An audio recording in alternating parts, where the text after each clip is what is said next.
Di jantung hutan Papua yang paling terpencil, Gani memimpin timnya menembus rapatnya vegetasi hijau yang seakan tak berujung. Udara lembab dan suara burung cendrawasih mengiringi langkah mereka yang berat di atas tanah berlumpur yang licin. Gani berteriak kepada anggotanya agar tetap merapat dan waspada terhadap segala kemungkinan terburuk di rimba ini. Ingat, misi utama kita adalah menemukan puing pesawat itu sebelum matahari terbenam, tegas Gani, sambil menebas semak belukar dengan parangnya yang tajam. Mereka harus berpacu dengan waktu, karena dokumen rahasia di dalam pesawat itu sangat krusial bagi negara. Mereka akhirnya menemukan bangkai pesawat yang hangus terbakar dan tersangkut di dahan-dahan raksasa pohon purba di lereng gunung. Asap tipis masih mengepul dari mesin yang hancur, menciptakan suasana mencekam di tengah keheningan hutan yang sangat dalam dan misterius. Rico segera memeriksa kabin pilot yang hancur berantakan untuk mencari koper berisi dokumen rahasia negara yang mereka incar. "Gue nggak nemu apa-apa di sini, Gan. Cuma sisa-sisa kursi yang terbakar dan logam yang meleleh," seru Rico dengan nada panik karena target utama mereka tidak ada di lokasi kecelakaan tersebut. Pencarian dilanjutkan mengikuti jejak seretan di tanah yang mengarah lebih jauh ke dalam wilayah yang sama sekali tidak terpetakan oleh GPS. Gani merasa ada sesuatu yang aneh karena jejak itu terlalu rapi untuk ukuran sebuah kecelakaan pesawat biasa yang bersifat acak. "Seseorang telah mengambil dokumen itu sebelum kita sampai ke sini," bisik Gani dengan mata yang terus menyisir setiap sudut hutan dengan sangat teliti. Tim merasa diawasi oleh ribuan mata dari balik pepohonan besar yang batangnya diselimuti lumut tebal dan tanaman merambat yang menjulur ke bawah, seolah ingin menangkap. Tiba-tiba, kabut tebal turun secara mendadak dan menelan pandangan mereka, membuat kompas di tangan Gani berputar tidak menentu, seolah ada gangguan magnetik. Mereka menyadari bahwa mereka telah tersesat di bagian hutan yang sangat sakral dan jarang dijamah oleh manusia modern manapun selama berabad-abad. "Jangan berpencar, tetap dalam satu barisan, atau kita akan hilang selamanya di sini," perintah Gani dengan suara yang sedikit bergetar karena firasat buruknya. Hutan ini seolah memiliki nyawa sendiri yang ingin memerangkap siapapun yang berani masuk terlalu dalam tanpa izin dari penjaga. Di balik tirai kabut yang mulai menipis, muncul sekelompok prajurit dengan hiasan kepala bulu burung dan cat wajah yang menyeramkan namun sangat artistik. Mereka berdiri diam memegang tombak kayu dengan ujung batu yang sangat tajam, menatap tim ekspedisi dengan pandangan penuh selidik dan kecurigaan. Gani segera mengangkat tangannya tinggi-tinggi untuk menunjukkan bahwa mereka datang dalam kedamaian dan tidak berniat melakukan serangan. "Tahan, jangan ada yang angkat senjata.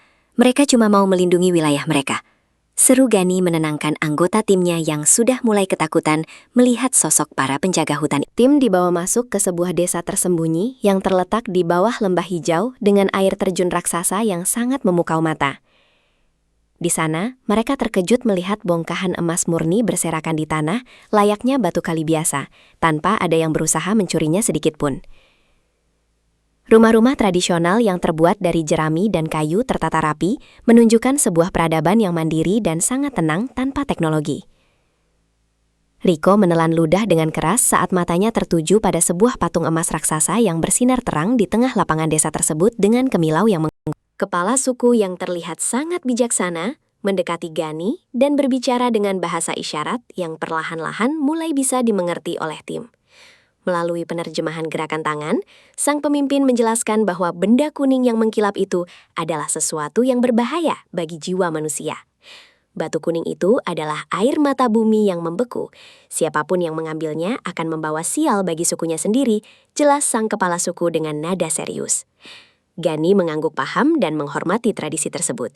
Namun, dia bisa melihat api keserakahan yang mulai menyala di mata Rico.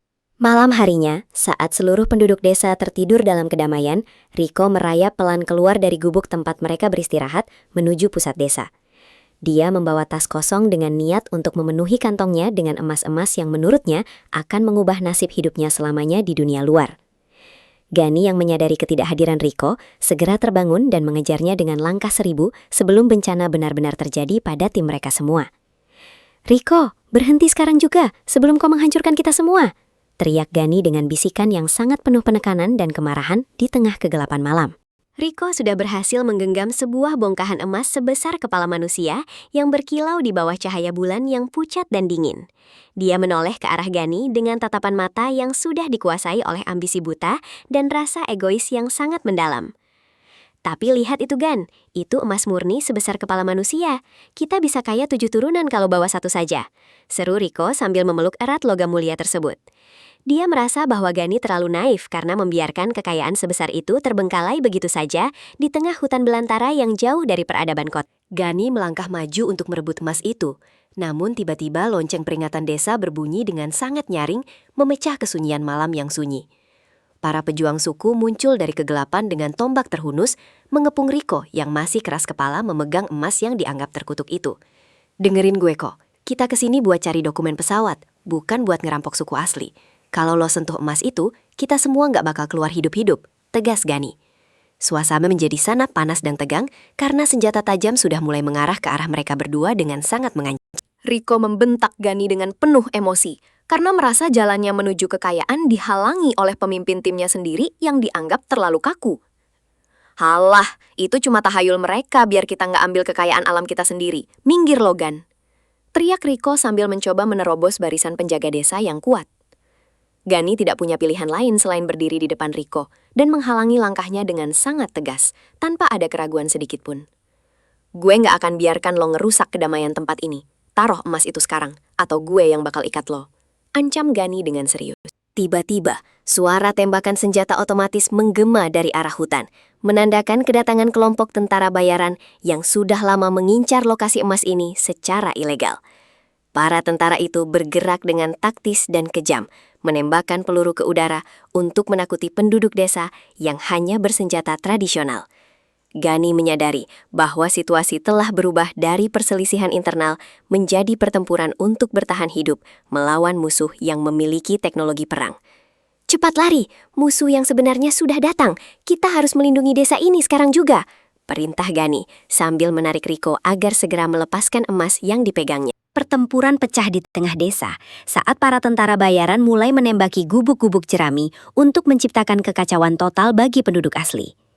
Para pejuang suku membalas dengan lemparan tombak dan panah beracun yang melesat cepat menembus kegelapan malam yang mulai penuh dengan asap. Gani menggunakan keahlian taktisnya untuk membantu penduduk desa mencari perlindungan di balik gua-gua rahasia di bawah air terjun besar. Gue milih kebenaran, dan kebenaran di sini adalah kita tamu yang gak diundang, tapi kita harus membela mereka. Teriak Gani di tengah kebisingan suara rentetan senjata. Saat situasi semakin mendesak, Gani memerintahkan timnya dan beberapa penduduk desa untuk melarikan diri melalui jalur sungai yang sangat deras di belakang lembah. Mereka melompat ke dalam perahu kayu kecil sambil terus dihujani peluru dari pinggir sungai oleh para tentara bayaran yang sangat haus akan emas. Air sungai yang dingin dan arusnya yang liar membawa mereka meluncur dengan kecepatan tinggi menembus jeram-jeram yang sangat berbahaya bagi nyawa. Riko yang sudah gemetar ketakutan, akhirnya menyadari bahwa emas yang dia incar hampir saja merenggut nyawa seluruh timnya di hutan ini. Perahu mereka akhirnya menghantam batu besar dan hancur, memaksa mereka untuk memanjat tebing curam yang licin dengan tangan kosong sementara musuh mengejar. Gani membantu setiap anggota timnya satu persatu, menunjukkan kepemimpinan yang luar biasa di bawah tekanan maut yang sangat nyata di hadapan mereka. Di ketinggian tebing, mereka bisa melihat desa suku tersembunyi itu mulai tertutup kabut lagi, seolah alam ingin menyembunyikannya dari kejahatan dunia. Terus memanjat, jangan melihat ke belakang kalau kalian masih ingin melihat matahari esok hari. Seru Gani memberi semangat pada teman-temannya yang kelelahan. Di puncak tebing, Gani harus berhadapan langsung dengan komandan tentara bayaran dalam duel 1 lawan 1 yang sangat menentukan nasib mereka semua di sana. Dengan gerakan cepat dan terlatih, Gani berhasil melumpuhkan lawannya dan menjatuhkan senjata musuh ke dalam jurang yang sangat dalam di bawah mereka. Para tentara lainnya mundur setelah melihat pemimpin mereka kalah telak, meninggalkan tim ekspedisi dalam keadaan letih namun selamat dari maut.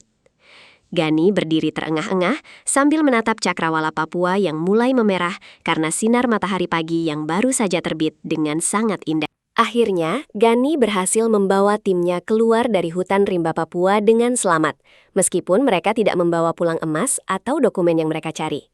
Mereka belajar bahwa ada hal-hal di dunia ini yang jauh lebih berharga daripada kekayaan materi, yaitu kehormatan dan perlindungan terhadap alam. Riko menunduk malu dan berjanji tidak akan pernah mengulangi keserakahannya lagi setelah melihat pengorbanan besar yang dilakukan oleh Gani. Kisah ini akan tetap terkubur di sini, karena Papula punya cara sendiri untuk menjaga rahasianya dari dunia luar. Bisik Gani menutup perjalanan panjang mereka.